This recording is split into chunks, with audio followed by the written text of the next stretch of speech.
All right, let's get right into it. Today, we're going to be unpacking a pretty wild document. It's part of a belief system some people call the redemption movement, and it claims to have the secret method for accessing government funds that are supposedly tied to your name. So, we're going to walk through the core ideas, the steps it tells you to take, and what it says you'll get at the end. Okay, let's dive in. So everything we're about to talk about really boils down to this one very powerful question. The idea is that from the day you were born, this huge financial resource was set up just for you, and all you need is the right key to unlock it. And there it is, right up front, the document's central promise. It's not subtle at all. It's basically saying, hey, this is the guide you've been looking for to get the money connected to your Social Security number.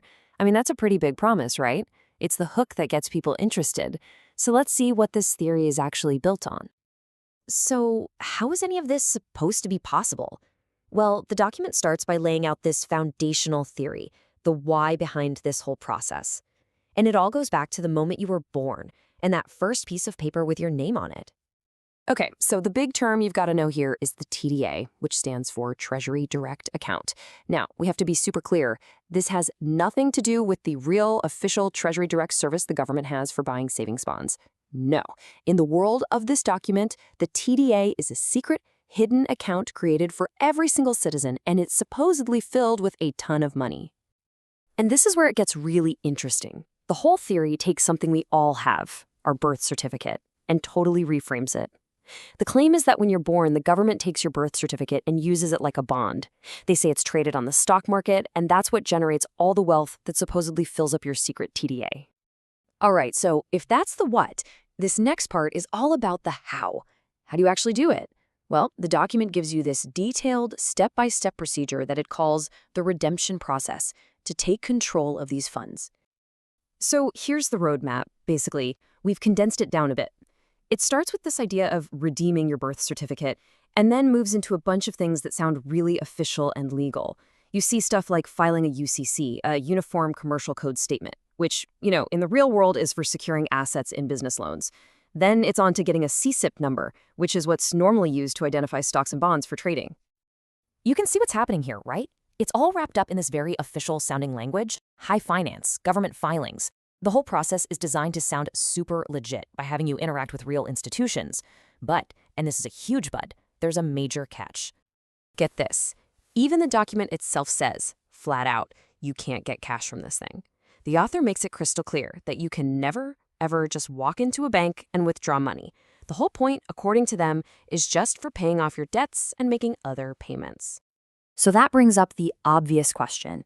If you can't get cash, how are you supposed to actually use this account to pay for things? This is where the instructions get really specific, focusing on two huge online companies that pretty much everyone uses, Amazon and PayPal. And the method is, well, it's pretty much the same for both, as you can see. The instructions say you go to Amazon or PayPal, you try to add a new bank account, and then, here's the key part, instead of a normal account number, you put in your Social Security number. Then you have to call customer service and explain to them that what you're trying to add is a private trust. Then it gives you this one, very specific routing number. The document calls it a master universal number that's supposed to work for everyone trying to do this. Now, it's really important to point out that this is a real routing number. It belongs to an actual credit union, and they have stated publicly that they have absolutely nothing to do with this, and that trying to use their number this way is fraud.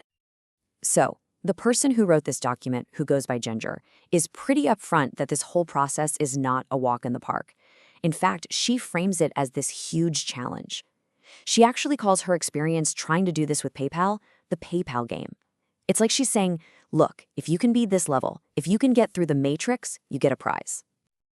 And when she says it's a game, she is not kidding.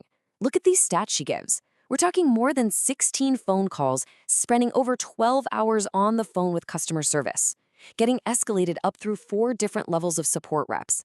It's presented as a real battle of wills that requires just incredible persistence. So, you go through all that, you do the filings, you spend hours and hours on the phone, you somehow beat the PayPal game. What's the big reward at the end of all this? Let's take a look at the final outcome the document describes. Okay, let's just get this out of the way right now. Based on the document's own rules, the amount of actual physical cash you can get your hands on is a big, fat zero. Remember, it explicitly says this isn't for getting walking around money. So what do you get? The benefits, as they're described, are all about moving money around without actually touching it. The idea is that you can use these funds to pay off your debts, you can write electronic checks from the account, or use it on those phone payment systems some companies have. It's about directing the funds, not holding them. But here's the real carrot on the stick. The main prize, the big, tangible reward for all of this work, is presented as this: a pre-approved World MasterCard, which is issued by a real bank, Commodity Capital Bank, through PayPal. This card is framed as the key that makes the whole thing worthwhile.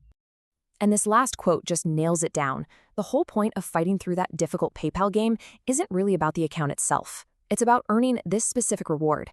The MasterCard isn't just a credit card in this context. It's the trophy you get for winning. And all of this really leaves us with one final big question. What does a system like this actually promise people? We know it's not about getting rich with cash in your pocket. So maybe the appeal is something else entirely. Maybe it's about a feeling of empowerment or the thrill of uncovering a secret that nobody else knows. Whatever it is, it's a really fascinating look into a belief system that operates completely outside of our shared financial reality. Thanks for joining me.